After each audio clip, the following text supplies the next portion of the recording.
बच्चों, कैसे हैं आप? आई होप आप सभी बहुत खुश होंगे। चलिए बच्चों, देखिए लास्ट क्लास के अंदर हमने क्या डिस्कशन किया था। लास्ट क्लास के अंदर हमने डिस्कशन किया था हमारे कनेक्टिव टिश्यू के बारे में, यानी कि संयोजी ऊतक के बारे में। याद आ रहा है आपको? बिल्कुल सही। तो देखिए संयोजी ऊतक में हमने क्या देखा था। संयोजी ऊतक के बारे में हमने समझा था कि एक तो ये विस्तृत रूप से फैला हुआ ऊतक है, पहली चीज। दूसरा, विस्तृत रूप से फैले हुए होने के साथ साथ ही ये क्या करता है, हमारे शरीर के अंगों को जोड़ने का कार्य कर रहा है। इसीलिए इसका नाम क्या है, कनेक्टिव टिश्यू। यानी कि इसके नाम से ही हमें पता चल रहा था कि कनेक्टिव यानी कि दो चीजों को जोड़ना, ठीक है, समायोजित करना नहीं, दो चीजों को जोड़ना क्या होगा, हमारा कनेक्टिव टिश्यू कहलाएगा। ठीक है, इसमें हमने देखा था कि जो स्त्रावण होता है वो इलास्टिन और फाइब्रस जो कोलेजन प्रेजेंट होते हैं उनका होता है।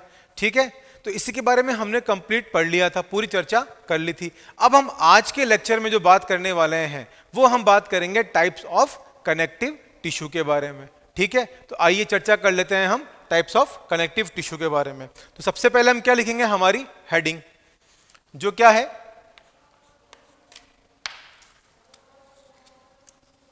वो है हमारी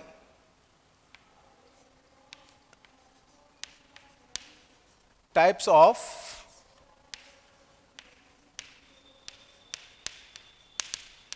कनेक्टिव टिश्यू। ठीक है, अब आप सोच रहे होंगे भाई ये सर ने आज इंग्लिश में क्यों लिख दिया, हिंदी में भी लिख रहे हैं, इंतजार कीजिए। यानी कि संयोजी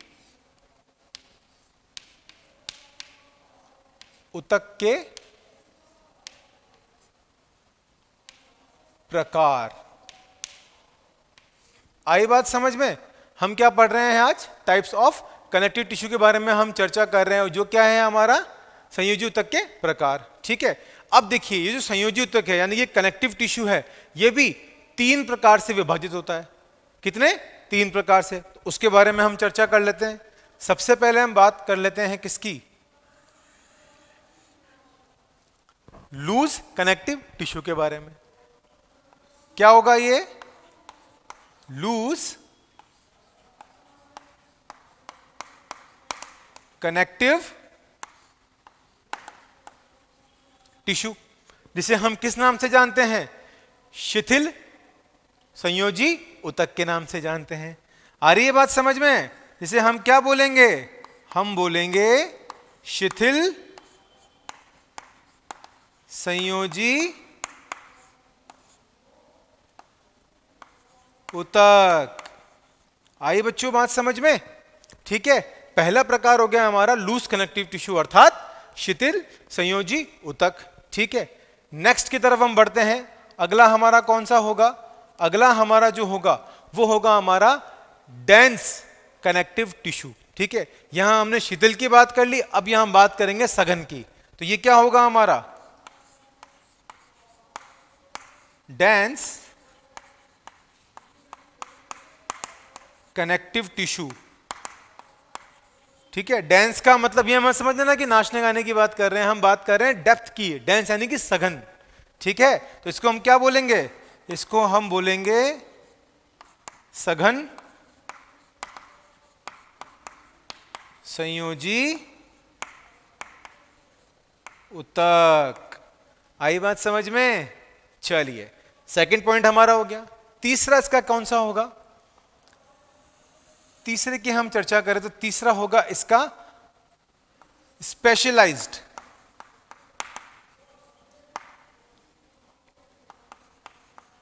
कनेक्टिव टिश्यू।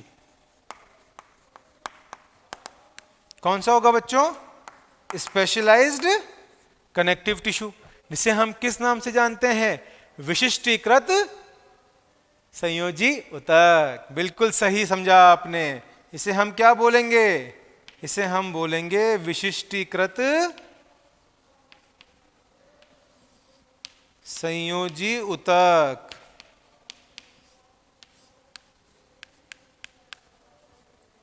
ठीक है, आई बात यहां तक समझ में? चलिए अगली हम बात करते हैं किसकी, ये हमने तीनों प्रकार देख लिए, loose connective tissue, dense connective tissue और स्पेशलाइज्ड कनेक्टिव टिश्यू। अब जो ये लूज कनेक्टिव टिश्यू है ये कैसा है, इसकी हम चर्चा करते हैं। तो देखिए, ये जो लूज कनेक्टिव टिश्यू है, पहली चीज इसके अंदर यह अधिक आधात्री है। आधात्री से आपको याद आया, मैट्रिक्स है, यानी कि इसमें क्या है, अधिक मैट्रिक्स उपस्थित है। ठीक है, तो चलिए हम यहां शॉर्ट फॉर्म में लिख देते हैं कि इसमें यहां पर मैट्रिक्स अधिक आधात्री तथा क्या है, अधिक तो आधात्री है तथा कम, किसकी बात करी थी हमने, फाइब्रस। ठीक है, चलिए कम क्या है, कम तंतु युक्त है। तंतु का मतलब यहां पर फाइब्रस से है। ठीक है, तंतु युक्त हम कह सकते हैं। आई बात समझ में। चलिए नेक्स्ट हम बात करते हैं किसके, डेंस कनेक्टिव टिश्यू की, यानी कि सघन संयोजी ऊतक के बारे में। ठीक है, ध्यान से समझिएगा, यहां पर ये क्या है, ये अधिक आधात्री है किसमें, लूज कनेक्टिव टिश्यू में, लेकिन यहां पर क्या है, डेंस है, ये सघन है। तो इसमें कैसा है, इसमें बिल्कुल इसका उल्टा होगा। किस तरह से, यहां पर होंगे अधिक तंतु, यानी कि फाइब्रस। आई बात समझ में, बिल्कुल ठीक है, अधिक तंतु होंगे तथा कम मैट्रिक्स अर्थात कम आधात्री होगा, कम आधात्री युक्त। आई बात समझ में, आधात्री को मैट्रिक्स लिखने की जरूरत नहीं है, आपको समझ में आ गई है बात। चलिए ठीक है, यहां तक आपको ये चीज क्लियर हो गई, इसमें कोई डाउट नहीं होना चाहिए। चलिए ठीक है, अब आगे ही हम बात करते हैं भाई ये लूज कनेक्टिव टिश्यू। सबसे पहले हम इसी के बारे में चर्चा कर रहे हैं। तो लूज कनेक्टिव टिश्यू क्या है, नाम से पता चल रहा है, शिथिल संयोजी ऊतक, यानी कि क्या कर रहे हैं, ये हमारे ऑर्गन्स को होल्ड कर रहे हैं। कौन से ऑर्गन्स जो है ना हमारे अंग, उनको ये क्या कर रहे हैं, होल्ड कर रहे हैं एक तरह से भाई। ठीक है ना, आई बात समझ में। चलिए, तो अब इसमें ही आगे हम किसकी बात करेंगे, इसमें भी जो लूज कनेक्टिव टिश्यू है ये भी दो भाग में विभाजित होता है। किस किस में, हम आगे देख लेते हैं। ठीक है, तो अब हम यहां पर देख लेते हैं इसके बारे में। यहां हम लिखते हैं कौन सा हमारा, loose connective tissue.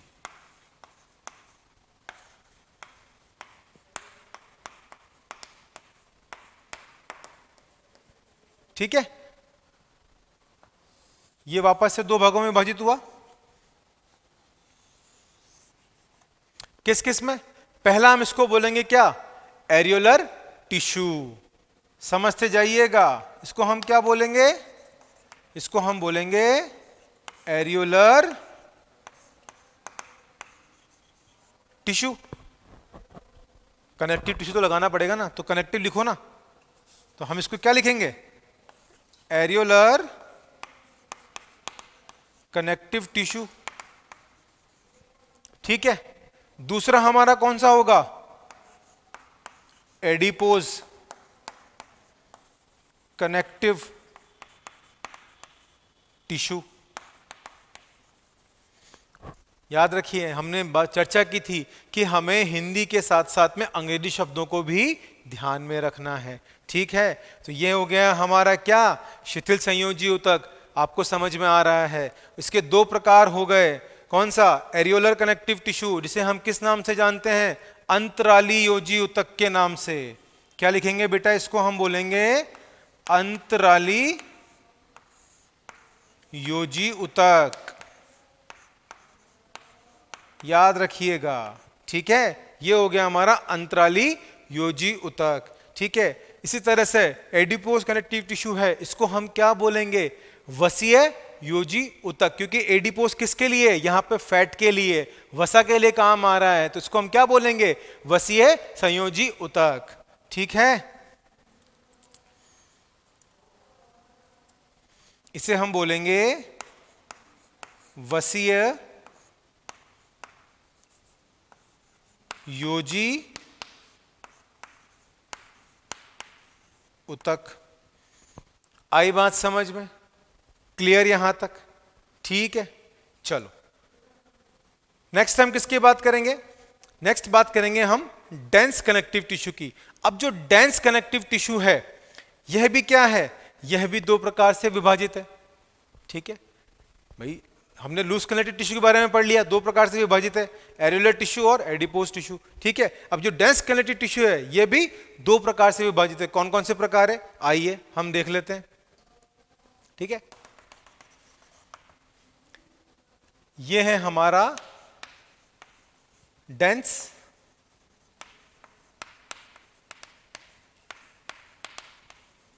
Connective tissue.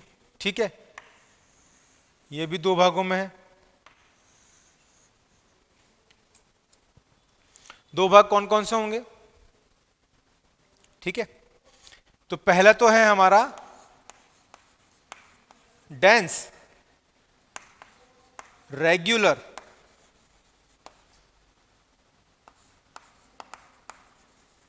Tissue. ठीक है, क्या बोलेंगे? Dense regular tissue. ठीक है, और दूसरा हमारा कौन सा होगा? Dense irregular tissue. ठीक है, क्या बोलेंगे इसको? हम दो भागों में विभाजित कर रहे हैं।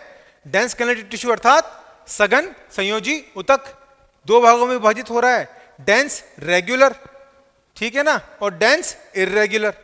यानी कि कैसा है? एक तो सघन सघन समानांतर है और एक असमानांतर है। ठीक है, तो हम क्या लिख सकते हैं इसको? हम इसको लिख सकते हैं सघन समानांतर योजी ऊतक। ठीक है, और इसको हम लिख सकते हैं सघन असमानांतर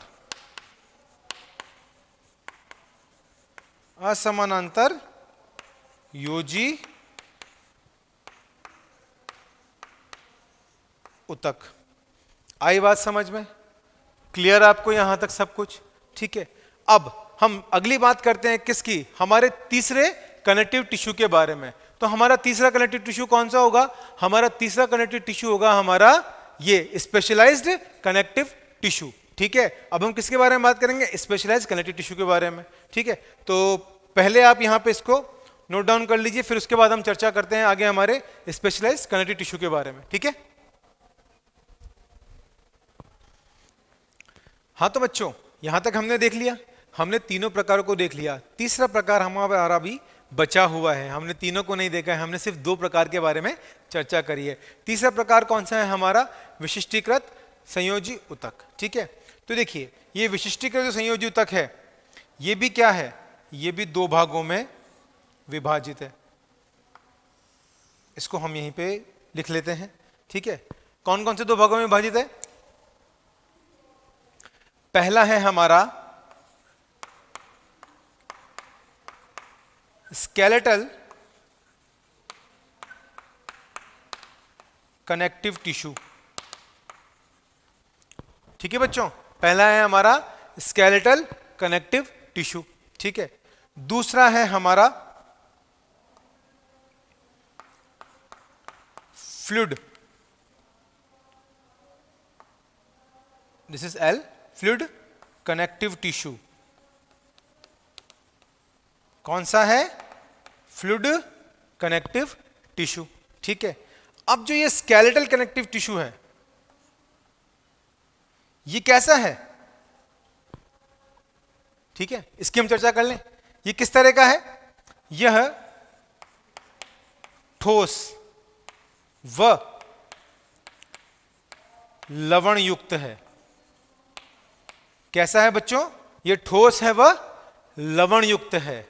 ठीक है ना, और अब बात करें फ्लूइड कनेक्टिव टिश्यू की तो इसके नाम से ही हमें पता चल रहा है किस तरह का है। यह तरल है, तो हम इसको क्या लिखेंगे? तरल व कैसा? तंतु रहित, यानी कि इसमें फाइब्रस नहीं है, तंतु रहित हम इसको कह सकते हैं। कैसा है ये? तंतु रहित है। ठीक है, आई बात समझ में आपको? यह तंतु रहित है। ठीक है, अब अगर इसके एग्जाम्पल्स की बात करें हम कि ये हमें कहां कहां देखने को मिलते हैं, तो एग्जाम्पल की हम अगर चर्चा कर लें तो ये मिलेगा हमें कहां? स्केलेटल। ठीक है ना, हम स्केलेटन की बात कर रहे हैं तो यह है हमारा कार्टिलेज। किसमें? कार्टिलेज और बोन्स में। आई बात समझ में? कहां देखने को मिलेगा? कार्टिलेज और बोन में। ठीक है, यानी कि हड्डी में। ठीक है, तरल व तंतु रहित है तो ये हमें कहां देखने को मिलेगा? हमारे ब्लड में और हमारे लिम्फ में। किसमें देखने को मिलेगा? ये हमको देखने को मिलेगा हमारे ब्लड में। ब्लड मतलब रक्त। ठीक है, और लिम्फ में। ठीक है, लिम्फ मतलब लसिका। आ रही है बात समझ में? तो ये हमें कहां देखने को मिला? ये हमें रक्त में व लसिका में देखने को मिला। ठीक है, आई बात समझ में? तो यहां पर हमने क्या किया? हमने तीनों प्रकारों के कनेक्टिव टिश्यू को समझ लिया।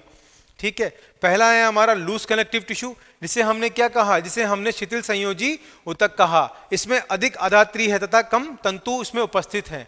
तथा दूसरा हमने बात करी थी हमारे डेंस कनेक्टिव टिश्यू के बारे में। डेंस कनेक्टिव टिश्यू हमने क्या देखा? ये सघन है, सघन संयोजी ऊतक है। ठीक है, इसमें अधिक तंतु उपस्थित होते हैं तथा आधात्री भाग यानी कि मैट्रिक्स क्या होता है? कम होता है। तीसरे की हमने बात करी थी जो है हमारा स्पेशलाइज्ड कनेक्टिव टिश्यू अर्थात विशिष्टीकृत संयोजी ऊतक। यह भी दो भागों में विभाजित होता है, स्केलेटल कनेक्टिव टिश्यू और दूसरा है हमारा फ्लूइड कनेक्टिव टिश्यू। ठीक है, ये किससे बनता है? ये ठोस व लवण युक्त होता है, क्योंकि कहां उपस्थित होता है? ये कार्टिलेज और बोन में उपस्थित होता है। ठीक है, उनको जोड़ता है। ठीक है, दूसरा है हमारा फ्लूइड कनेक्टिव टिश्यू जो कि तरल व तंतु रहित है। यह कहां देखने को मिलेगा? यह ब्लड तथा लिम्फ में हमें देखने को मिलता है। ठीक है, लूज कनेक्टिव टिश्यू की भी हमने दो पार्ट की बात करी इसके अंदर। पहला हमारा एरुलर टिश्यू और दूसरा हमारा एडिपोज टिश्यू, जिसे हमने क्या बोला? अंतराली योजी ऊतक और वसीय योजी ऊतक। ठीक है, तो ये वसीय योजी ऊतक है, इसको हम क्या बोलते हैं? फैट के नाम से भी जानते हैं। ठीक है ना, वसा क्या होती है? फैट होता है। ठीक, दूसरा हमने देखा कौन सा? Dense connective tissue. ये भी कैसा है? डेंस रेगुलर टिश्यू है, सघन समानांतर, या हम इसको ये भी बोल सकते हैं, इसे हम एक नाम से और बोल सकते हैं, नियमित। क्या बोल सकते हैं इसको हम? यह नियमित है। ठीक है ना, सघन समानांतर या नियमित योजी ऊतक। दूसरा है हमारा डेंस इर्रेगुलर टिश्यू यानी कि सघन असमानांतर, या हम इसको लिख सकते हैं कि अनियमित। कैसा? अनियमित। आप समझ जाइएगा थोड़ा सा। ठीक है, इसको हम लिख रहे हैं अनियमित, यानी कि ये तो नियमित हो गया और ये अनियमित हो गया। तो हमने टाइप्स ऑफ कनेक्टिव टिश्यू को समझ लिया। ठीक है, अब हम एक एक करके इसके आगे के जो कार्य हैं उनके बारे में हम अब चर्चा करेंगे। तब तक आप यहां तक नोट डाउन कीजिए। स्टूडेंट्स, हमने यहां तक सब कुछ देख लिया था, पढ़ लिया था। ठीक है, तो मेरे ख्याल से आपने यहां तक नोट डाउन कर लिया होगा, तो मैं इसको रब कर सकता हूं। ठीक है, तो हम इसको यहां पे पहले क्लियर कर लेते हैं। हमने टाइप्स ऑफ कनेक्टिव टिश्यू के बारे में चर्चा कर ली। अब हम पढ़ेंगे किसकी? इनकी कोशिकाओं के बारे में, यानी कि योजी ऊतक की कोशिकाएं।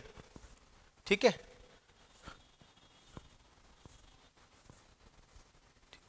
इसको हम पूरा रब कर लेते हैं।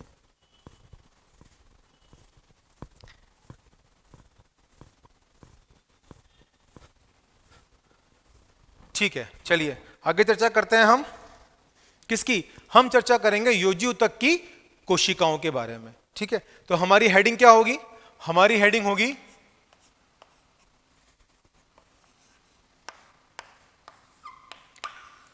योजी ऊतक की कोशिकाएं।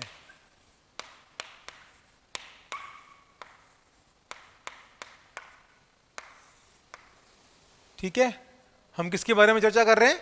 योजी ऊतक की कोशिकाओं के बारे में हम चर्चा कर रहे हैं। ठीक है, तो देखिए योजी ऊतक की कोशिकाओं के बारे में सबसे पहले हम किसकी बात करेंगे? तंतुकोरक कोशिका की, यानी कि फाइब्रोब्लास्ट सेल। ठीक है, किसकी बात करेंगे सबसे पहले बच्चों? हम चर्चा करेंगे यहां पे हमारे पहले प्रकार की जो है हमारा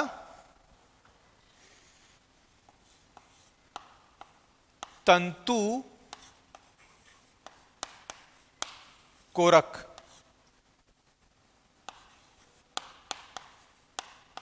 कोशिका, जिसे हम किस नाम से जानते हैं?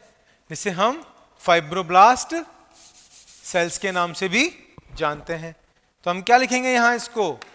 यह है हमारी फाइब्रोब्लास्ट सेल्स। ठीक है, क्लियर यहां तक? चलिए अगले पॉइंट की हम चर्चा करें। सबसे पहले तंतुकोरक कोशिका की हम बात कर रहे हैं, तो इसका सबसे महत्वपूर्ण क्या है? महत्वपूर्ण यह है कि यह सबसे बड़ी कोशिका है। क्या? यह है योजी ऊतक की सबसे बड़ी कोशिका है। ठीक है, तो हम यहां लिख लेंगे यह योजी ऊतक की सबसे बड़ी कोशिका है। पहला पॉइंट आई बात समझ में? सबसे बड़ी कोशिका है। नेक्स्ट पॉइंट की हम चर्चा करें। अगर यह सबसे बड़ी कोशिका है तो इसका मतलब क्या है? कि यह संख्या में भी क्या होगी? अधिक उपस्थित होगी। ठीक है, यह हो गया हमारा दूसरा पॉइंट। क्या होगी? यह संख्या में भी अधिक उपस्थित होती है।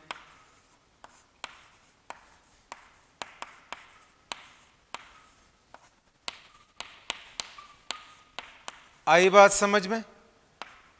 ठीक है, यह सबसे बड़ी कोशिका है तथा संख्या में भी क्या है? यह सबसे ज्यादा उपस्थित है। दूसरा पॉइंट। तीसरे पॉइंट की हम चर्चा करें तो तीसरा पॉइंट क्या होगा? तीसरा जो इसमें कोशिकाओं में जो कोशिका द्रव्य है उसमें प्रवर्ध उपस्थित होते हैं। क्या? कोशिका द्रव्य प्रवर्ध उपस्थित होते हैं। इन प्रवर्धों की वजह से यह हमें कैसे दिखाई प्रतीत होती है? अनियमित दिखाई प्रतीत होती है। तो ये हो गया हमारा तीसरा पॉइंट। ठीक है ना? इनमें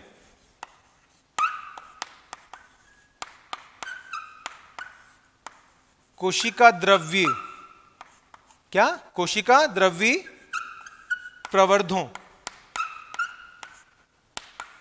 की उपस्थिति के कारण, की उपस्थिति के कारण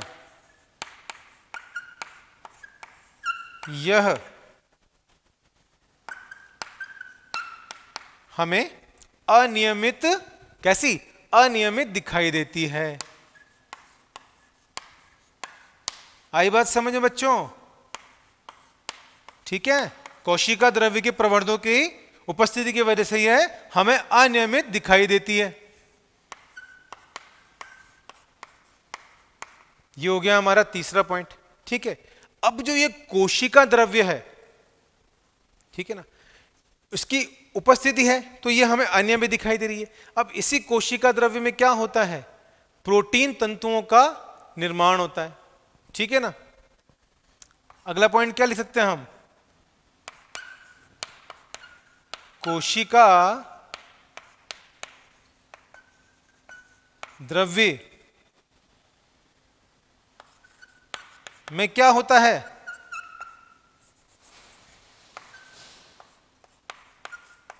मुख्य कार्य प्रोटीन तंतुओं का निर्माण होता है।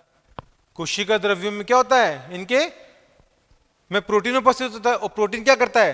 तंतुओं का निर्माण करता है। तंतु से मतलब हमारा क्या था? फाइब्रस का प्रोडक्शन होता है या फाइब्रस का निर्माण होता है। आई बात समझ में? ठीक है, चलिए नेक्स्ट पॉइंट की हम चर्चा करते हैं। नेक्स्ट पॉइंट हमारा क्या होगा? देखिए, इसमें जो कोशिका द्रव्य है, यानी कि जो कोशिका है, उसमें जो केंद्रक होगा वो किस प्रकार का होगा? इसका जो केंद्रक होगा वह अंडाकार होगा। एक पॉइंट और हम लिख लेते हैं, इसमें उपस्थित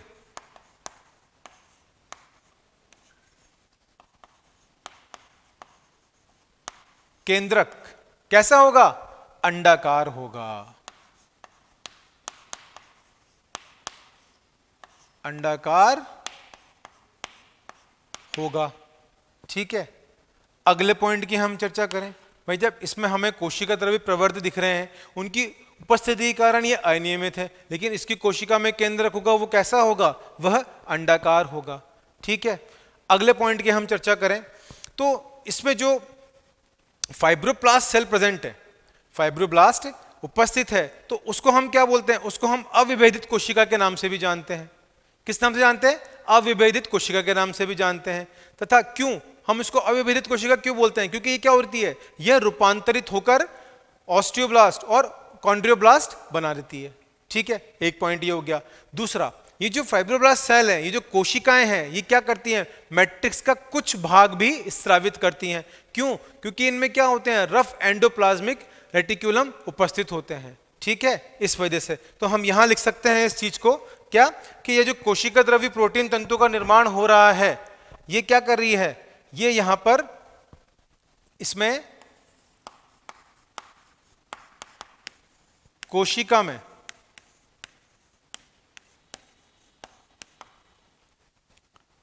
क्या है? रफ एंडोप्लाज्मिक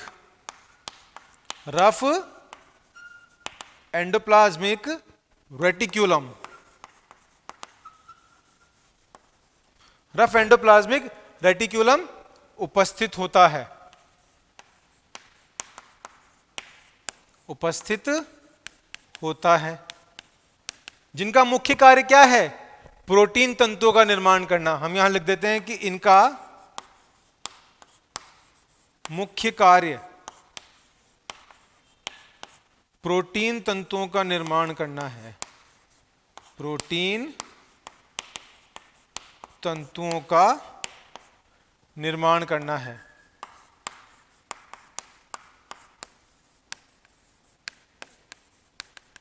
आई बात समझ में? नेक्स्ट पॉइंट की तरफ चलते हैं। हमने भी चर्चा करी क्या, कि जो कोशिकाएं हैं ये क्या करती हैं? जो फाइब्रोब्लास्ट सेल्स हैं, ये कुछ मैट्रिक्स का स्त्रावण करती है, यानी कि मैट्रिक्स का आधात्री का स्त्रावण करती हैं। इसमें कोशिकाएं फाइब्रोब्लास्ट सेल क्या कर रही हैं? आधात्री अर्थात मैट्रिक्स का कुछ भाग स्त्रावित करती हैं। इंपॉर्टेंट है, याद रखिएगा, मैट्रिक्स का मुख्य भाग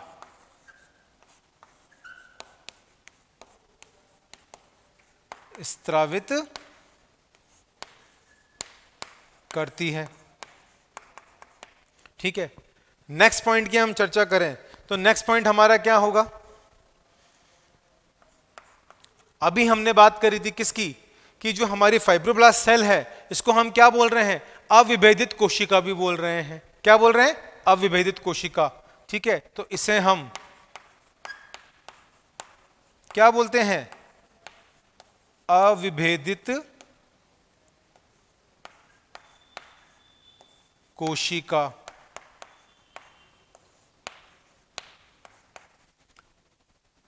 भी मान सकते हैं, हम इस तरह से लिखते हैं, भी मान सकते हैं। क्यों? क्योंकि क्या कर रही है? ये जो कोशिकाएं हैं ये क्या कर रही हैं? रूपांतरित होकर ऑस्टियोब्लास्ट और कॉन्ड्रियोब्लास्ट को बनाती हैं। इंपॉर्टेंट है, याद रखिएगा, यह रूपांतरित होकर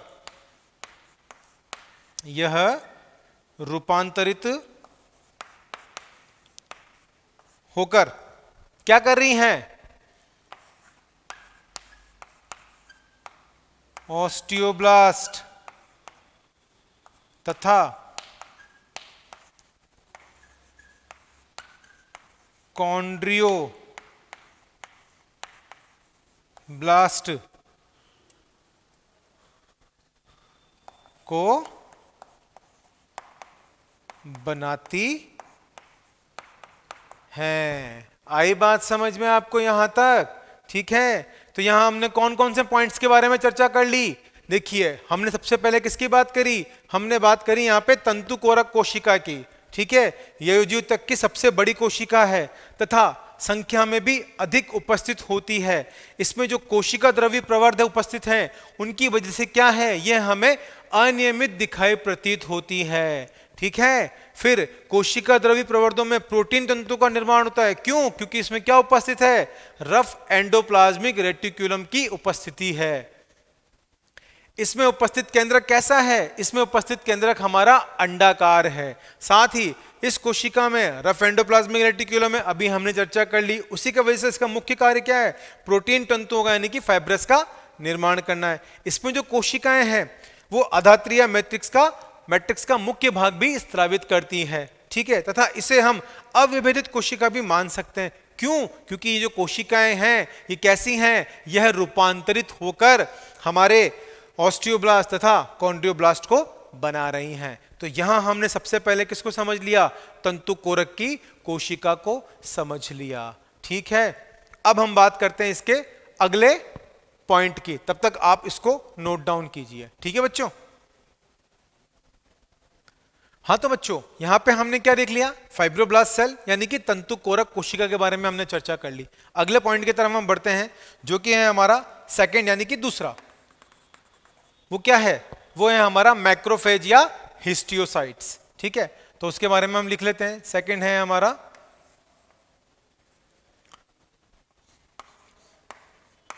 मैक्रोफेजेस, या इसे हम किस नाम से जानते हैं? हिस्टियोसाइट्स। ठीक है, हिंदी में भी हम इसको इस तरह से लिखेंगे, मैक्रोफेज या हिस्टियोसाइट्स। तो हम यहाँ पे इसको इंग्लिश में लिख रहे हैं। ठीक है, अब इसके एक एक पॉइंट की चर्चा करें तो यहां हमने क्या देखा था? तंतुकोरक कोशिका की हमने बात करी थी। यह योजी ऊतक की क्या थी? सबसे बड़ी कोशिका, यानी कि हम कह सकते हैं कि योजी ऊतक की प्रथम सबसे बड़ी कोशिका। तो ये क्या है? यह योजी ऊतक की द्वितीय या दूसरी सबसे बड़ी कोशिका है। ठीक है, तो हम यहां क्या लिख सकते हैं? यह योजी ऊतक की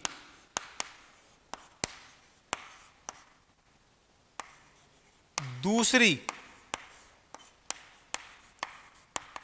सबसे बड़ी तथा संख्या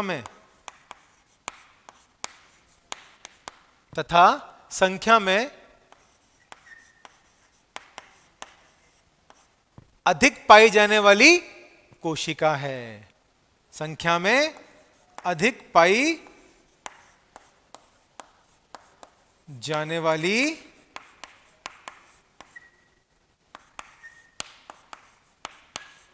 कोशिका है।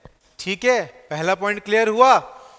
नेक्स्ट सेकंड पॉइंट के बारे में हम चर्चा करें तो इनकी आकृति के बारे में हम पूछें तो आकृति कैसी है? बताइए मुझे। बिल्कुल सही, इनकी आकृति कैसी है? अमीबीय आकृति के होते हैं। कैसे होते हैं? इनकी आकृति अमीबीय होती है। याद रखिएगा बच्चों, आपसे पूछ लिया जाता है कि जो मैक्रोफेजेस हैं, हिस्टियोसाइट्स हैं, उनकी आकृति कैसी होती है? अमीबीय होती है। तो हम क्या लिखेंगे इसको? अमीबीय होती है। आपको पता है ना अमीबा कैसा होता है? पता है? कुछ इस तरह से। ठीक है, और इसके बीच में क्या है? मध्य में ये केंद्रक उपस्थित है। अब हम इसके केंद्रक की चर्चा कर ले तो इसका केंद्रक किस प्रकार का होगा? वृक्क के समान दिखाई देगा। ठीक है, तो इसके केंद्रक के बारे में हम लिखें तो आपने ये यहां तक ये नोट डाउन कर लिया होगा। मैं इसको रब कर देता हूं पहले, ताकि हम अपना अगले पॉइंट्स को हम डिस्कस कर सकें। ठीक है, चलिए ठीक है। तो यहां पे क्या है, इसकी आकृति अमीबी होती है तथा इसमें जो अमीबा की आकृति है इसमें जो केंद्रक उपस्थित है वो कैसा है, वह वृक्क के समान है। तो हम यहां लिख सकते हैं कि इसमें जो केंद्रक उपस्थित है, केंद्रक उपस्थित है वह वृक्क के समान है। कैसा है बच्चों, इसमें जो केंद्रक उपस्थित है वह वृक्क के समान है। ठीक है, नेक्स्ट पॉइंट की हम चर्चा करें। हमने इसका स्ट्रक्चर देख लिया, अमीबा के समान है, इसमें जो केंद्रक उपस्थित है वो वृक्क के समान है। अब जो इस कोशिका में जो कोशिका द्रव्य है उसके बारे में हम चर्चा करें। तो जो कोशिका द्रव्य है वो कैसा है, कणिका विहीन है तथा एकदम स्वच्छ है। किस तरह से है, कणिका विहीन तथा स्वच्छ है। तो हम लिखेंगे कोशिका द्रव्य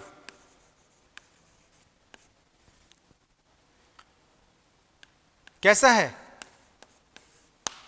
कणिका विहीन, इसमें किस तरह के कण नहीं है। ठीक है, तथा यह कोशिका द्रव्य जो है वह कणिका विहीन है तथा यह स्वच्छ है। किस तरह से है, यह स्वच्छ है। ठीक है ना। अब इसमें क्या होता है, ये जो कोशिका द्रव्य है इसमें अधिक मात्रा में लाइसोसोम्स उपस्थित होते हैं। उसकी वजह से यह हमें थोड़ा सा क्या होता है कि कणिका युक्त दिखाई प्रतीत होता है। ठीक है, क्यों, क्योंकि इसमें क्या प्रेजेंट है, लाइसोसोम। वैसे कैसा है ये, वैसे ये कोशिका द्रव्य है ये कणिका विहीन है तथा एकदम क्लियर है, स्वच्छ है। ठीक है, तो हम लिख सकते हैं इसके इसी पॉइंट के अंदर यहां पर कि लाइसोसोम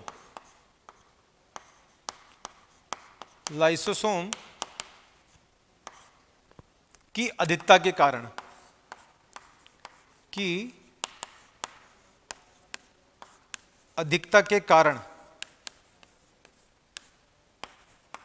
हमें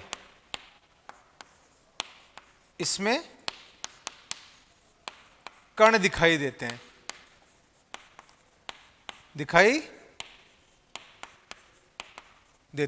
ठीक है, क्यों, क्योंकि इसमें क्या प्रेजेंट है, लाइसोसोम्स प्रेजेंट है। इसी वजह से इसमें क्या है, हमें थोड़े छोटे कण दिखाई देते हैं। ठीक है, अब देखिए जब इसमें लाइसोसोम प्रेजेंट है तो लाइसोसोम को हम क्या बोलते हैं, एक तरह से हम उसको बोल देते हैं कि इम्यूनिटी सेल्स भी बोलते हैं। क्यों, क्योंकि लाइसोसोम क्या कर रही है, भक्षाणु की तरह कार्य कर रही है। भक्षाणु का मतलब यह आपके शरीर में आने वाले जो जीवाणु हैं, जो वायरस हैं, उनको ये क्या कर रही है, खा रही है, उनको नष्ट कर रही है। तो ये क्या कर रही है, एक तरह से हमारी बॉडी के अंदर, हमारे शरीर के अंदर इम्यूनिटी डेवलप कर रही है। ठीक है, तो इसमें हम क्या लिखेंगे, जो लाइसोसोम्स हैं वो क्या कार्य कर रहे हैं, भक्षाणु का कार्य कर रहे हैं।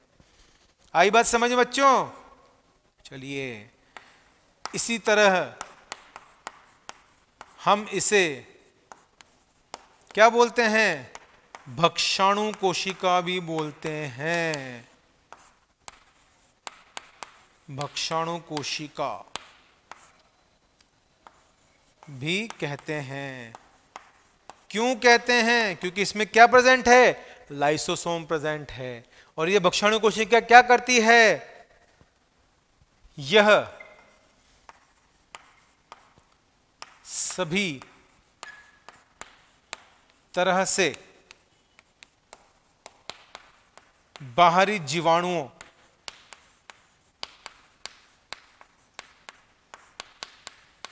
तथा बैक्टीरिया और वायरसेस, ठीक है ना, जीवाणु तथा वायरस को नष्ट करती है।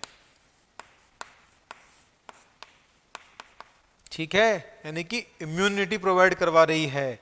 जीवाणुओं से, बैक्टीरिया से और वायरसेस से क्या कर रही है, हमारी रक्षा कर रही है। उनको ये क्या कर रही है, बीच में ट्रैप कर लेती है, उनको नष्ट कर देती है, उनको खा लेती है। इसीलिए हमने इनको क्या बोला, भक्षाणु कोशिका भी बोला। आई बात समझ में? क्लियर है यहां तक? अरे बिल्कुल क्लियर है। चलिए ठीक है ना। तो इन जीवाणु तथा को वायरस को नष्ट करती है, इसीलिए हम इनको भक्षाणु कोशिकाएं बोलते हैं। ठीक है, अब जो इस तरह की भक्षाणु कोशिकाएं ये हमें कहां कहां देखने को मिलती है उसके बारे में हम चर्चा कर लेते हैं। ठीक है, तो आपने वो भी नोट डाउन कर लिया, उसको हम रब कर सकते हैं। चलिए उसको हम रब कर देते हैं।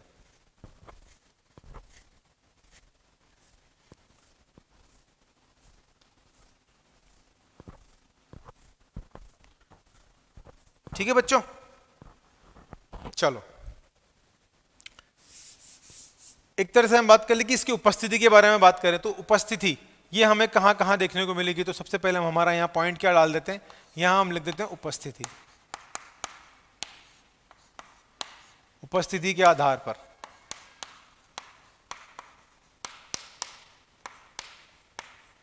ठीक है हमें कहां कहां देखने को मिलती है। सबसे पहले हम बात करेंगे किसकी? सबसे पहले हम बात करेंगे फर्स्ट,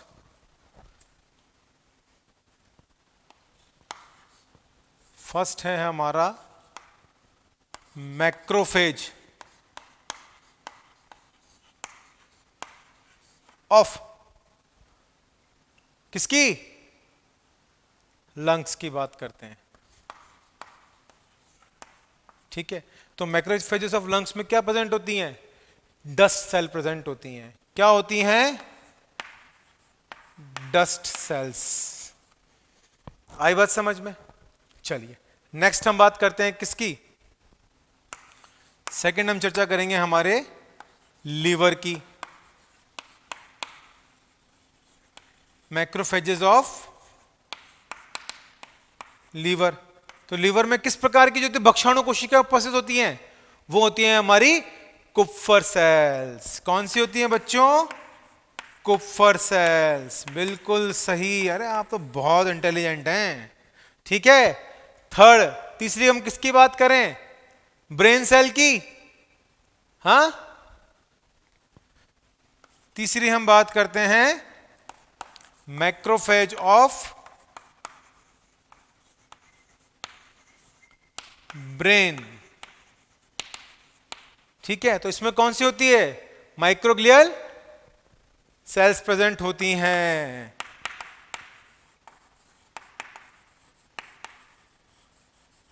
आई बात समझ में? माइक्रोग्लियल सेल्स प्रेजेंट हैं। चलिए नेक्स्ट हम बात करते हैं किसकी? और कुछ भी है होता है अवेलेबल? ब्लड की बात कर लें, बिल्कुल रक्त की बात कर लेते हैं। चौथा है हमारा मैक्रोफेजेस ऑफ ब्लड, यानी कि रक्त के बारे में बात कर रहे हैं।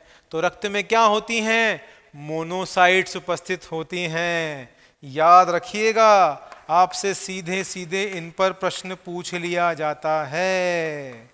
ठीक है, मोनोसाइट्स उपस्थित होते हैं। तो यहां पर हमने योजु तक की कोशिकाओं के दो प्रकारों को भी समझ लिया। ठीक है बच्चों? ठीक है, यहां तक आप इसको नोट डाउन कीजिए, फिर हम आगे इसके बारे में हम चर्चा करते हैं। ठीक है बच्चों, आप नोट डाउन कीजिए। हाँ तो बच्चों यहां पे हमने समझ लिया, उपस्थिति के आधार पर हमने बात कर ली किसकी? मैक्रोफेजेस ऑफ लंग्स की। ठीक है, तो मैक्रोफेजेस ऑफ लंग्स में जो भक्षाणु कोशिका उपस्थित होती है वो कौन सी है? वो है हमारी डस्ट सेल। ठीक है, सेकंड हमने बात करी थी मैक्रोफेजेस ऑफ लीवर की, यानी कि कुप्फर सेल्स। ठीक है, इसमें क्या उपस्थित होती हैं? कुप्फर सेल उपस्थित होती है, जो क्या करती हैं? भक्षाणु की तरह कार्य करती हैं, वायरस और बैक्टीरिया को नष्ट करती हैं। ठीक है, फिर हमने बात करी थी मैक्रोफेजेस ऑफ ब्रेन की। तो क्या होती है इसमें? माइक्रोग्लियल सेल्स होती हैं। एक मिनट बच्चों, माइक्रोग्लियल, ये थोड़ा सा करेक्शन कर लेते हैं इसमें, माइक्रो GLIAL। ठीक है, माइक्रोग्लियल सेल्स होती हैं। फोर्थ हमने बात करी थी मैक्रोफेजेस ऑफ ब्लड, यानी कि रक्त की। रक्त में कैसी हैं? मोनोसाइट्स प्रेजेंट हैं। ठीक है, एक और लिख लेते हैं हम, मैक्रोफेजेस ऑफ स्प्लीन। ठीक है, फिफ्थ पॉइंट डाल के, मैक्रोफेजेस ऑफ स्प्लीन। ठीक है ना, इसमें क्या होती हैं? इसमें रेटिकुलर सेल्स प्रेजेंट होती हैं। ये भी इंपॉर्टेंट है। ठीक है, इसमें क्या होती हैं, रेटिक्युलर सेल्स प्रेजेंट होती हैं। ठीक है, तो इस तरह से हमने यहाँ पे ये 5 तरह की जो भक्षाणु कोशिकाएं उपस्थित होती हैं उनके बारे में भी हमने चर्चा कर ली। तो आज की क्लास में बस इतना ही। नेक्स्ट क्लास में हम चर्चा करेंगे इसके आगे के और जो है हमारी योजु तक की कोशिकाएं उनके बारे में। तब तक के लिए बहुत बहुत धन्यवाद।